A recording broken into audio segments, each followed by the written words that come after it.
Hey, what's up? I'm Jake Miller.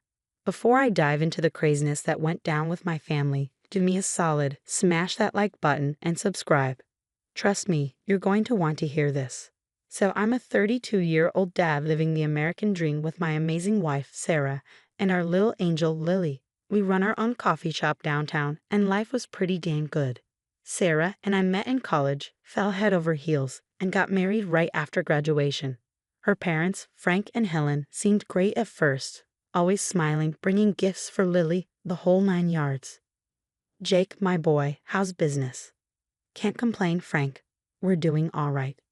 But lately something felt off. Frank's smile didn't quite reach his eyes anymore, and Helen was always fidgeting with her purse. Last week, they showed up at the coffee shop unannounced.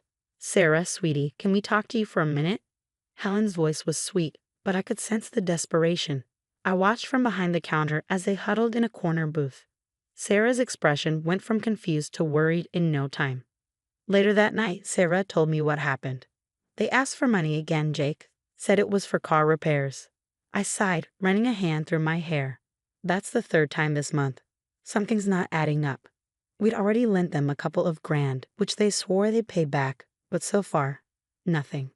The next day, Frank cornered me at the shop. Say, Jake, you wouldn't happen to have a spare 5 grand lying around, would you?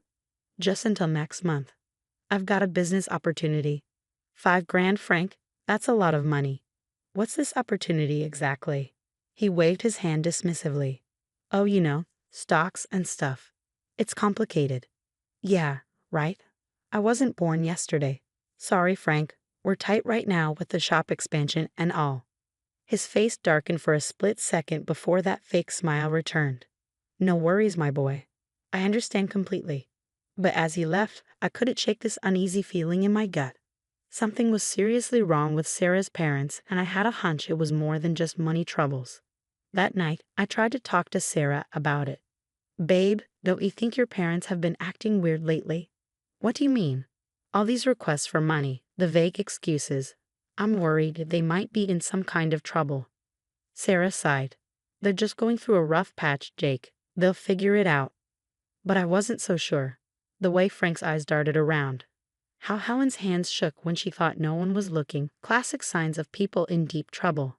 I decided to do some digging. Call it paranoia, call it intuition, but something told me I needed to protect my family.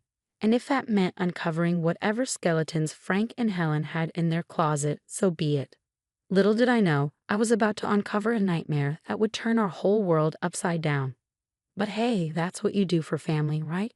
Even when family turns out to be the ones you need protection from. Things got tense real quick. Frank and Helen started showing up at our place almost every day, always with some new sob story. Sarah, honey, we're about to lose the house. Can't you help your old folks out? I'd had enough. Look, Frank, we've already given you guys over 10 grand. What the hell's going on? Helen burst into tears, but something about it seemed off. Sarah was torn. I could see it in her eyes. Mom, Dad, we love you, but we can't keep doing this. We have our own family to think about.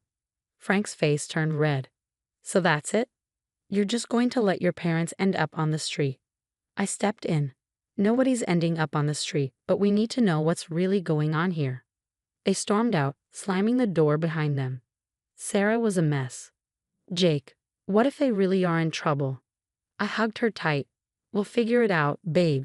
But something's not right. A few days later, we had a big family dinner. The tension was thick enough to cut with a knife. Frank cleared his throat. So we've been thinking, how about we sell the coffee shop and split the money? Excuse me? That shop is our livelihood, Frank. Helen chimed in, her voice sickly sweet. But family's more important than money, right, Sarah? Sarah looked like she'd been slapped. Mom, what are you talking about? That shop is for Lily's future. Things escalated quickly. Frank started yelling about ungrateful children. Helen was crying again. And Sarah was caught in the middle. I'd had enough. All right, that's it. You two need to leave now. As they were heading out, I overheard Frank on the phone. Yeah, they're not budging. We'll have to move to Plan B. My blood ran cold. What the hell was Plan B? The next day, Frank and Helen offered to take Lily to the park. Sarah thought it might smooth things over. I don't know, babe. Something doesn't feel right. Jake, they're her grandparents. It'll be fine. Against my better judgment, we agreed. Biggest mistake of our lives. Hours passed with no sign of them. Sarah was freaking out. They're not answering their phones, Jake. Something's wrong. We drove to the park, panic rising. No sign of Lily or her grandparents. That's when I got the text, a picture of Lily, scared and crying, with a message. Asterisk, want to see her again. We need $500,000. No cops, asterisk. Sarah screamed when she saw it. I felt like I'd been punched in the gut. Those bastards took our baby. Sarah, your parents kidnapped our daughter. We were in full panic mode. Sarah was hysterical, and I was trying to think straight. We have to call the cops, Jake. And tell them what? That your parents, who've been at every family event, suddenly decided to kidnap their granddaughter. They'll think we're crazy. I paced the room, mind racing. We needed a plan. A way to get Lily back and make sure Frank and Helen never pulled this again. Sarah, listen to me. We're going to get her back, and then we're going to make them pay. You with me? She nodded, tears streaming down her face. What are we going to do? I grabbed my phone. First, we play their game. Then we change the rules. Little did Frank and Helen know, they just messed with the wrong family, kidnapping my daughter. O was on, and I was about to show them just how far a father would go to protect his own. The ransom demands started rolling in, each one more insane than the last. $500,000 by midnight, or you'll never see her again. Sarah was losing it. Jake, we don't have that kind of money. I know, babe.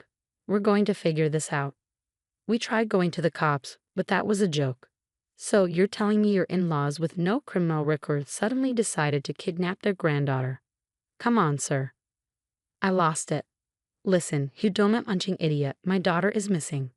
That got us kicked out real quick. Guess we were on our own. That's when I hashed a plan, risky as hell. But what choice did we have? Sarah, we're going to set a trap, make them think we're playing along. I texted Frank. Asterisk, while get the money. Need proof Lily's okay. Asterisk, they sent a video. Lily looked scared but unharmed. Daddy, I want to come home. It took everything not to smash my phone. I dug into Frank and Helen's background. Turns out they were drowning in gambling debts, casinos, online poker, you name it. Jesus, Sarah, they owe over $1 million to some scary people. Sarah was in shock. How could they do this? I set up a meet, told them we had the cash but needed to do the exchange in person. Frank's voice was cold. Fine. Abandoned warehouse on 5th. Midnight. Come alone. I had a buddy hook me up with a wire. If I couldn't get the cops involved officially, I'd get the evidence myself. Midnight came. The warehouse was dark, creepy as hell. Frank, Helen, I've got the money. Where's Lily? Frank stepped out of the shadows, gun in hand. Hand it over, Jake. Nice and easy. Let me see Lily first. Helen appeared, dragging a terrified Lily. Daddy. It's okay, sweetheart. You'll be home soon. Frank snatched the bag, checked inside. His face turned purple. What the hell is this? It's just paper. I smirked. Oops, guess I'm not as dumb as you thought. That's when all hell broke loose. Frank aimed the gun, but I was quicker, tackling him hard, the gun skidding across the floor. Helen screamed, letting go of Lily. Run, baby. Run to mommy. Lily bolted as I grappled with Frank. He was stronger than he looked. You ungrateful little. We gave you everything. I laughed in his face. You gave us nothing but grief, old man. Sirens wailed in the distance. Helen panicked. Frank, the cops, we have to go. But it was too late. I had Frank pinned, the wire catching every word. It's over, Frank. You lose. The cops burst in, guns drawn. Sarah ran in behind them, scooping up Lily as they cuffed Frank and Helen. The truth came out, gambling debts, loan sharks, the whole ugly mess. Frank spat at me. We would have paid it back. You ruined everything. I looked him dead in the eye. You ruined it when you took my daughter. As they were led away, Sarah hugged me tight. Lily nestled between us. It's over, babe. We're safe now. But deep down, I knew it wasn't really over. The betrayal, the fear, those leave scars. But we were together, and that's what mattered. Lily looked up at me, her eyes wide. Daddy, are the bad people gone? I kissed her forehead. Yes, sweetheart. The bad people are gone, and they're never coming back. The weeks after the kidnapping were rough. Lily had nightmares, Sarah was a wreck, and I was just trying to hold it all together.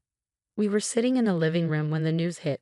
Asterisk breaking news. Kidnappers Frank and Helen Thompson escaped custody in a daring jailbreak. Asterisk Sarah gasped.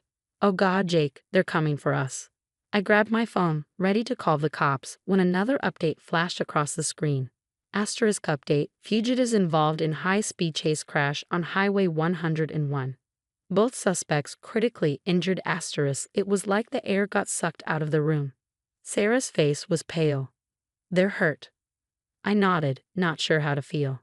Looks like karma caught up with them. The next few days were a blur. Reporters camped outside our house. The phone wouldn't stop ringing. Jake, how do you feel about your in-laws' accident? I slammed the door in their faces. How the hell was I supposed to feel? Sarah was struggling. They're still my parents, Jake. I can't just stop caring. I tried to be understanding, but it was hard. They kidnapped our daughter, Babe. They chose money over family. We started therapy, all of us.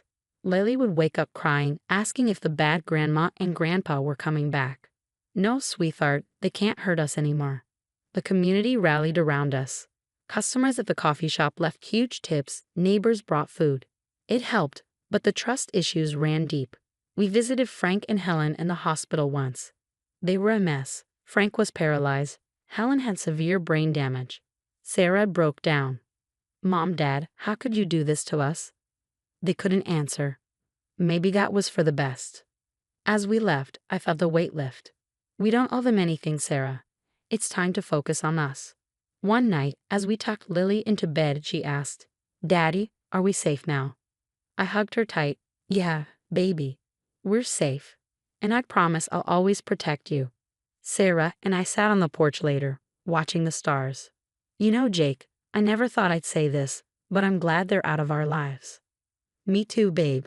Family isn't just blood. It's loyalty, trust, love. We've got that in spades. What do you think happens now?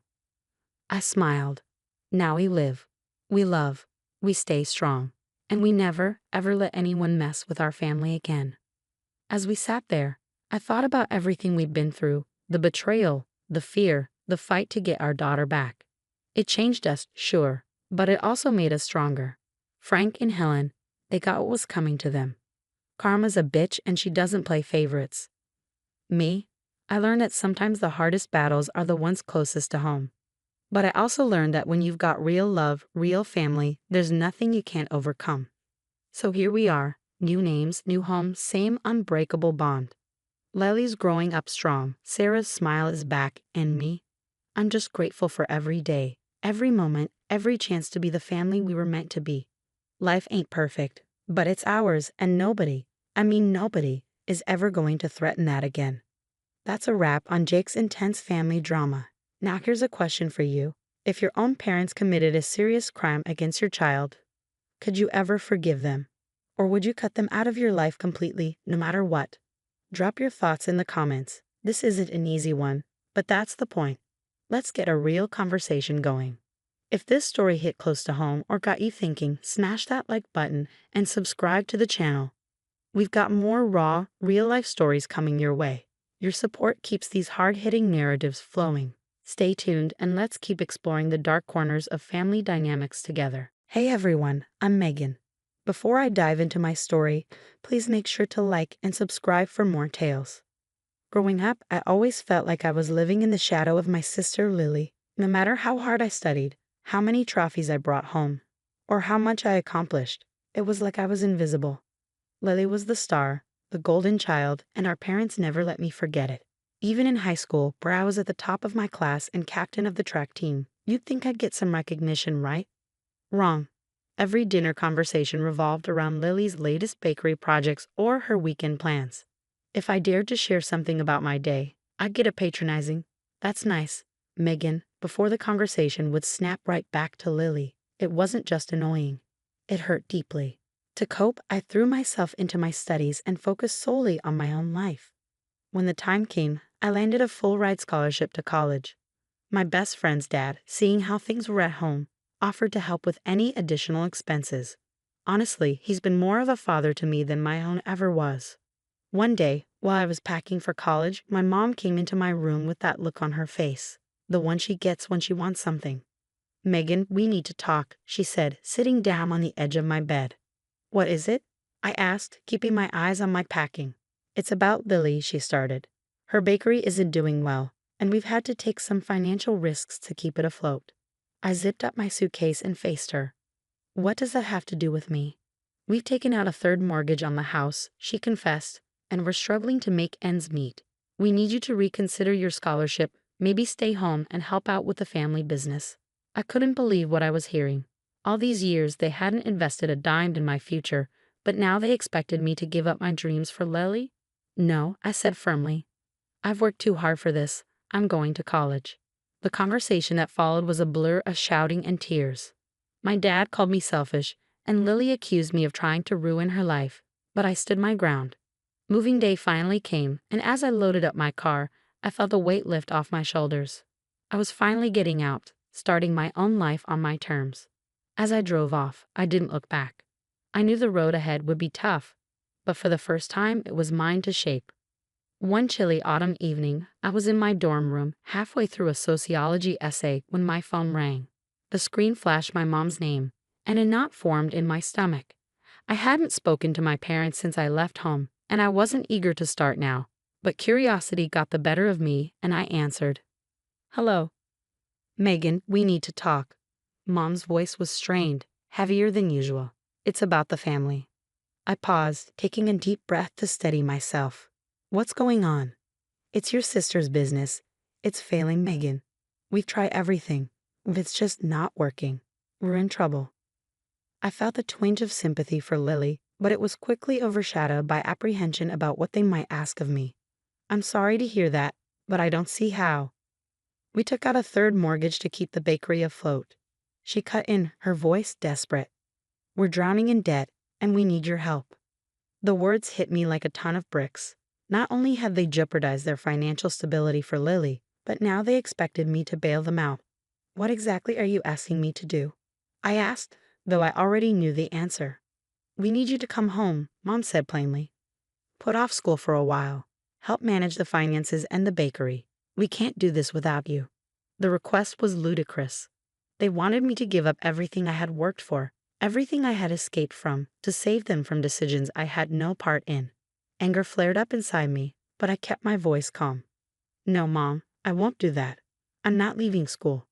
There was a pause on the line, a heavy silence that seemed to stretch on forever. Then my dad's voice came through, harsh and accusatory. "You're going to let your family fail after all we've done for you." The irony of his words was almost laughable. "All you've done? Seriously?" I countered. "I'm on a scholarship, Dad, one I earned without any help from you. I've made it clear where I stand." Mom tried again, her voice softer this time. "Megan, please think of it as helping your sister. You wouldn't want her to suffer, would you?"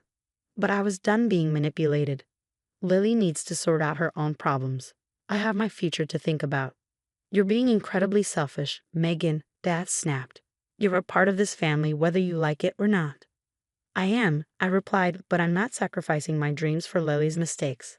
I'm sorry you're in this situation, but it's not my responsibility to fix it." The conversation ended shortly after, with Dad muttering something about disappointment before hanging up. I sat there, phone in hand, feeling both liberated and alone. It was the first time I had stood up to them so definitively. It felt right, though it also stung. I turned back to my essay, but my mind was elsewhere. I knew this wouldn't be the end of it. They would come after me, try to guilt me into submission. But I was ready for it. For the first time in my life, I was truly ready to fight for myself. It was just another Tuesday, bustling with the usual campus energy. Students were milling about between classes, and I was at the student center, grabbing a coffee before my next lecture, when I felt a sudden chill. Looking up, my heart sank. Standing across the room were my parents and Lily, their faces grim. I hadn't expected them to come here, to my world. As they approached, I could feel the eyes of everyone around us, curious about the impending drama.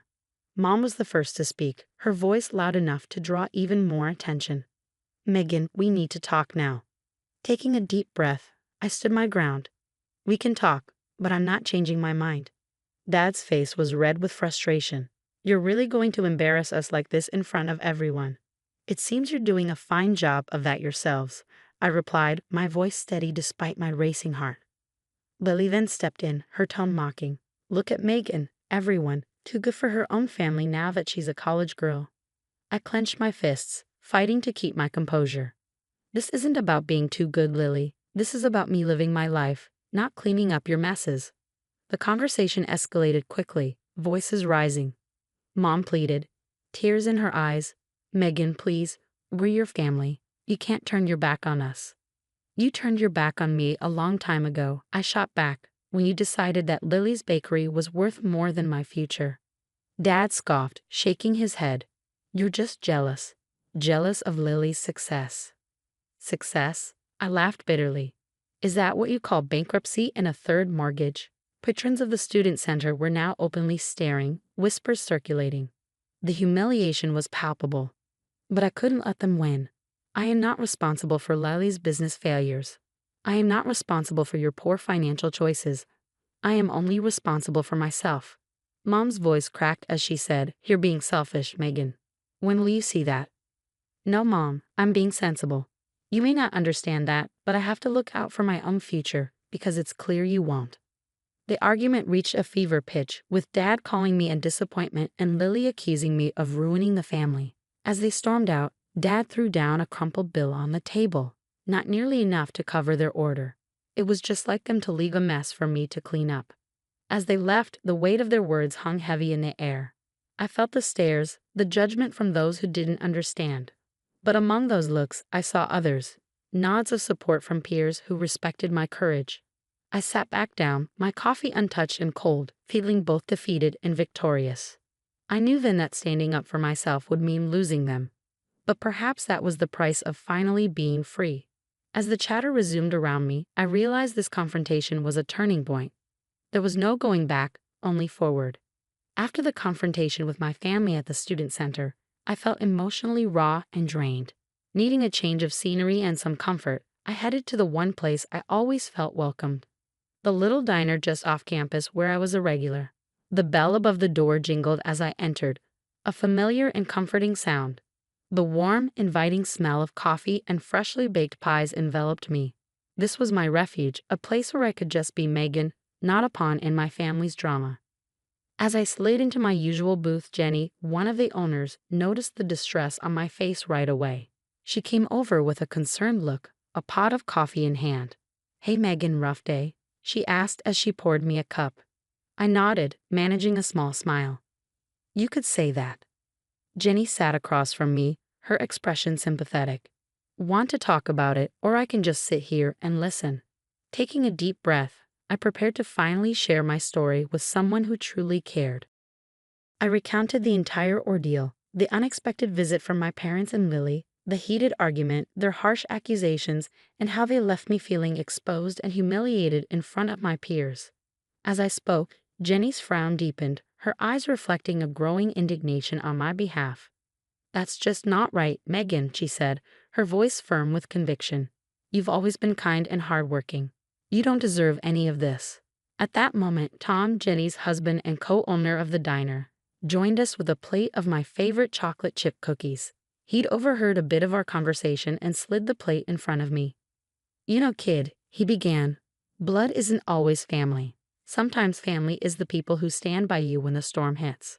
His words, simple yet earnest, struck a deep chord within me. Here were these two wonderful people who knew little about my personal life until now, showing me more parental care and understanding than my own family had in years. Jenny squeezed my hand gently, her warmth and sincerity palpable. We're here for you, Megan, she reassured me. Whatever you need, you're part of our diner family and we look out for each other. Tears welled up in my eyes as I felt overwhelmed by their kindness and support. Thank you both of you, I managed to say, my voice thick with emotion. It means more than you know. As we continued talking, the warm environment of the diner, along with the gentle clatter of dishes and the murmur of conversations around us, gradually lifted my spirits. It reminded me that there were people who valued and appreciated me for who I was. My connection with Jenny and Tom underscored a crucial lesson. Family isn't just about blood relations. It's about those who stand by your side, who support and believe in you. Rejuvenated by their encouragement, I left the diner that evening with a renewed sense of purpose and determination. The weight of my family's expectations and criticisms felt lighter, knowing I had people who believed in my choices and my future. This newfound strength bolstered my resolve to forge ahead with my education and life, defining success on my own terms. As I walked back to my dorm under the starry sky, I realized that while the road ahead might be lonely at times, I wasn't truly alone. The support from unexpected quarters like Jenny and Tom had given me a surrogate family, a safe harbor in the storm, and for that, I was profoundly grateful. They had shown me that sometimes you have to choose your family, and that choice can bring a peace and happiness that blood relations may not always provide. Months rolled by, each one bringing me closer to my goals. My grades were excellent, I was involved in key campus activities, and I had started an internship that promised a bright future. As I thrived academically and personally, I felt a sense of pride and accomplishment that was entirely my own creation. This new chapter of my life was marked by independence and genuine support from friends and mentors who believed in my potential. One crisp morning, as I scrolled through the news on my phone before class, a headline caught my eye. It was about Lily's Bakery. Apparently, it had been embroiled in a major health scandal. Reports detailed unsanitary conditions and multiple violations that had gone unchecked. The fallout was catastrophic. The bakery was shut down, and the media storm that followed tarnished the family name irreparably. Sitting in the quiet of the library, a complex mix of emotions washed over me. There was no pleasure in seeing Lily and my parents suffer, yet there was a grim sort of inevitability to it. Their reckless choices, the years of bending rules and expectations to favor Lily, had finally caught up with them. It was a stark reminder of how far removed I was from that world of chaos and neglect. In the following weeks, news of their financial ruin became the talk of the town. My parents had invested everything into the bakery, ignoring all other responsibilities, including their own well-being. With the business gone, they were left with nothing but debts and regrets. A harsh, self-inflicted reality that they had to face alone. Despite the turmoil back home, my life on campus was flourishing. I reflected on the stark contrast between my steady rise and my family's dramatic fall. It wasn't just about financial or social standing. It was about personal integrity and making choices that aligned with my values and ambition. I had chosen a path of hard work and honesty, distancing myself from the toxic dynamics that had dominated my early life. One evening, as I discussed my future plans with my mentor, Professor Hawkins, he remarked on the resilience and determination I had shown. "Megan, it's not just about surviving the storm," he said thoughtfully. "It's about finding a way to dance in the rain." His words resonated deeply with me. Yes, I had endured much, but more importantly, I had grown. I had built a life that was not defined by my family's expectations or failures, but by my own successes and the community I had chosen. As I walked back to my dorm that night, the campus paths illuminated by the soft glow of street lamps, I felt a profound sense of peace. The struggles with my family seemed like a distant storm, one whose echoes no longer reached me. In its place was a quiet confidence in my own abilities and choices. I knew there would be more challenges ahead, but I also knew I had the tools and the support to face them. My family's downfall, while tragic, was a result of their own actions, a fate they had crafted through years of missteps. As for me, I was building something different, something sustainable and true. As I closed the door to my room, a smile touched my lips. It was the smile of someone who had not just survived, but thrived, someone who had taken control of her destiny and was ready to face whatever the future held with open arms and an unbreakable spirit. Hi, I'm Jessica. Before I dive into my story, please take a moment to like and subscribe for more tales just as wild and unbelievable as mine. It all began when my Aunt Carol invited me on what she called a special trip to Las Vegas. I was just 16, buzzing with excitement and completely oblivious to her true intentions. Carol had always been the fun aunt, the one who'd whisk you away on adventures and make every moment feel like a scene out of a movie. Naturally, I jumped at the opportunity. "We're going to have the best time, Jessica," Carol said, her eyes sparkling with what I now realized was not just excitement, but desperation. "Just you and me, a girl's trip to remember." As we packed our bags, my parents seemed uneasy. My mom pulled me aside, her voice tinged with concern. "Are you sure about this, honey? Las Vegas isn't exactly a playground." I brushed off her worries with a laugh. "Mom, it's Carol. We're just going to see some shows, shop a little. What could possibly go wrong?" My dad chimed in, trying to mask his apprehension with a smile.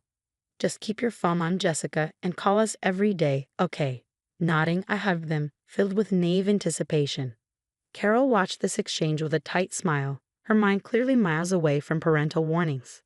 The day we left, Carol was more animated than usual. As we drove to the airport, she kept talking about all the fun we'd have, the places she wanted to show me, and the amazing food we eat.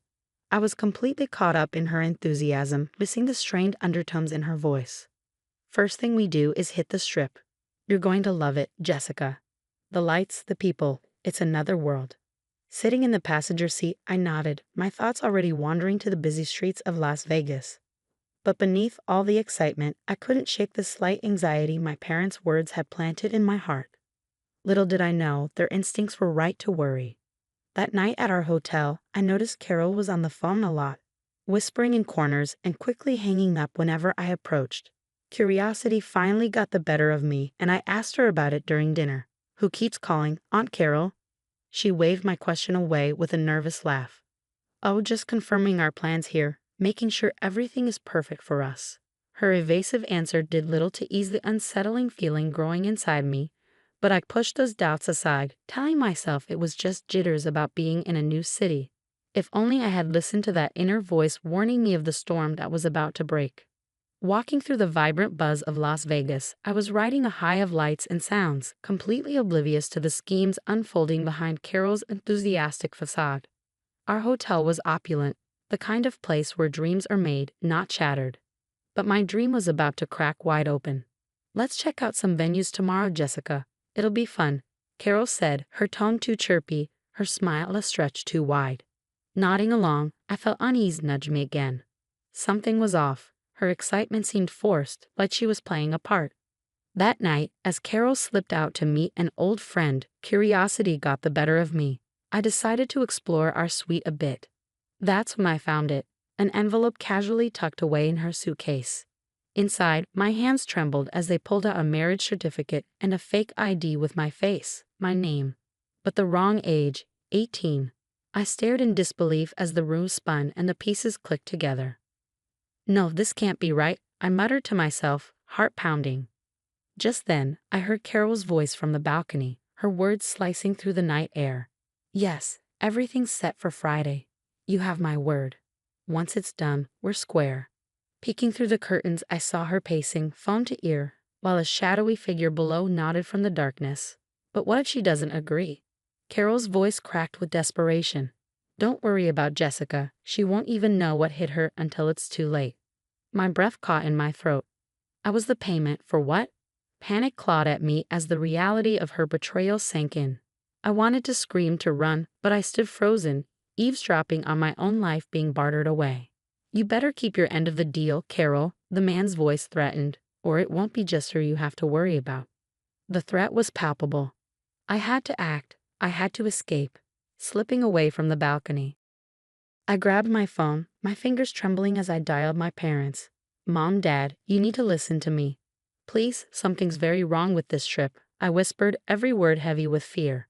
As I explained, my mom's voice cut through, sharp and urgent. "Hold on, Jessica. We're calling the police. Don't hang up, stay with me."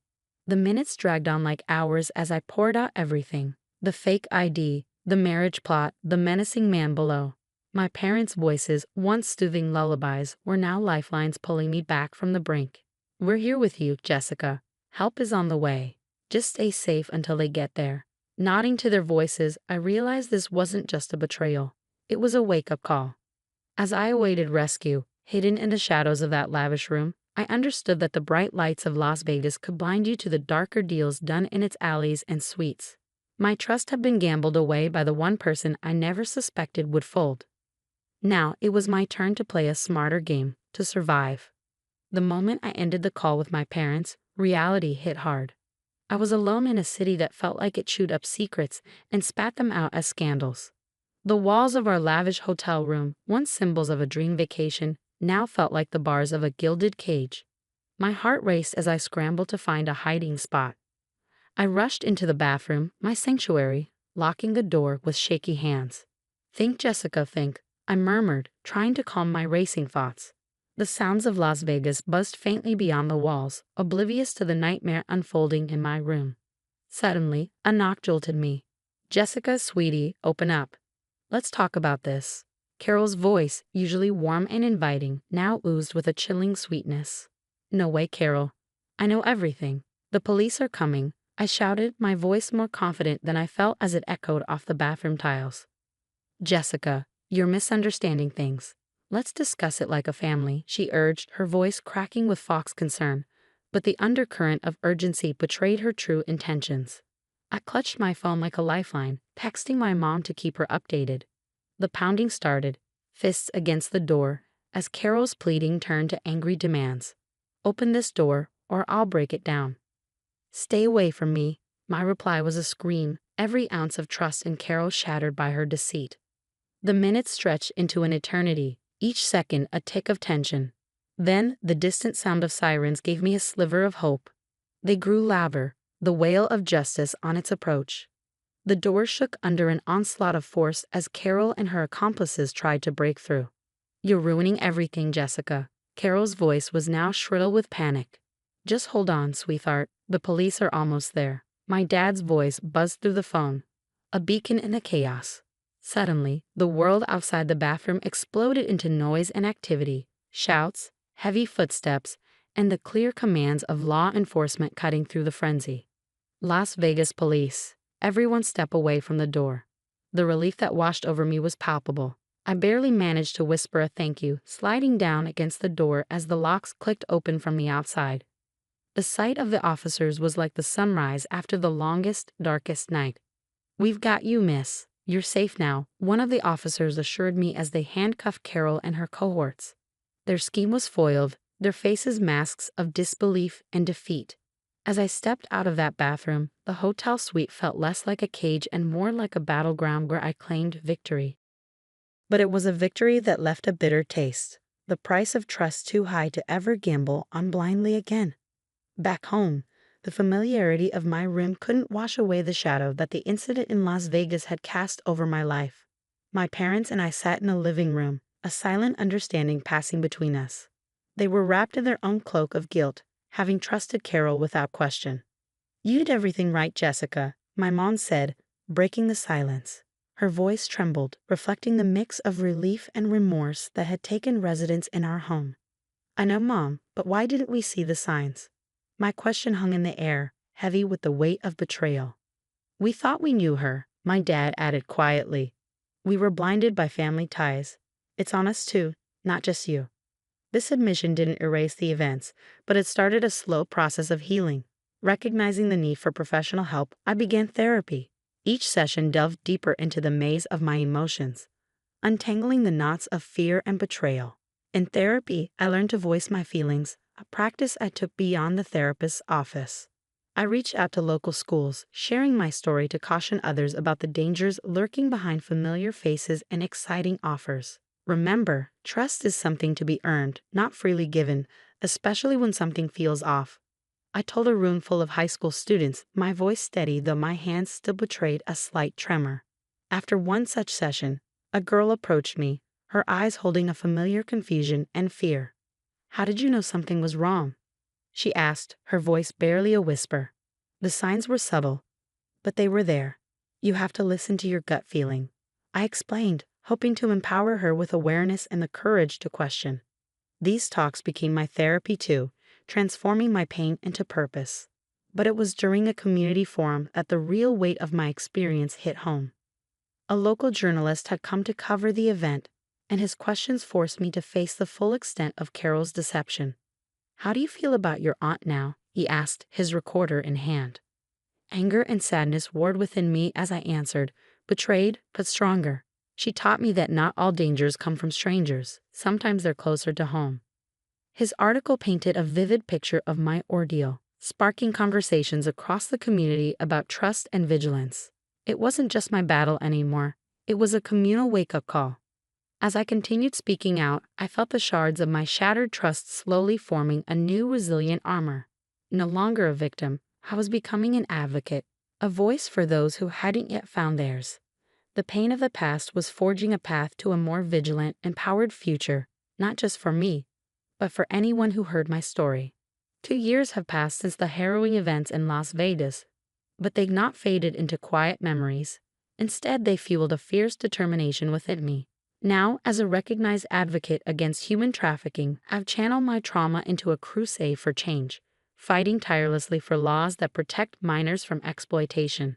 Today, under the bright banners proclaiming Voices for Change, I stand at the center of a bustling community event, a tangible manifestation of my efforts and dreams. Around me, faces familiar and new reflect a spectrum of support and solidarity. "I never imagined we'd be here when this all started," my dad remarks, his voice thick with pride as he surveys the crowd. "We're making a difference. That's what matters," I respond, scanning the crowd for the volunteers handing out educational pamphlets and guiding attendees to various workshops. At the heart of the event, a panel discussion is about to begin. I step up to the podium, the hum of conversations fading as all eyes turn to me. "Thank you, everyone, for being here today." I begin, my voice clear and confident. 2 years ago, I was almost forced into a marriage by someone I trusted. That betrayal turned my world upside down, but it also opened my eyes to the silent cries of others trapped in similar, if not worse, situations. A murmur of acknowledgement ripples through the crowd. I continue, "This isn't just my fight, it's our fight. Today, we stand together not just to share stories, but to shape laws to ensure no minor has to face what I did." The audience's response is a blend of applause and cheers, a collective voice of agreement and encouragement. As the event winds down, the setting sun casts a warm glow over us. The laughter and conversations around me, the community united for a cause, reaffirm my path. This journey, worn from the darkest of trials, now shines as a beacon of hope. It's not just my resilience that's been forged, but a collective resolve, proving that even without legal retribution, the power of community support and advocacy is a profound, transformative justice. As our story comes to a close, I have a question for you all. Do you think family should always be trusted, or is it sometimes necessary to question even those closest to us to protect ourselves? Share your thoughts in the comments below. If you found this story compelling, please like this video and subscribe to our channel for more discussions like this. Your support helps us bring more stories and conversations to light.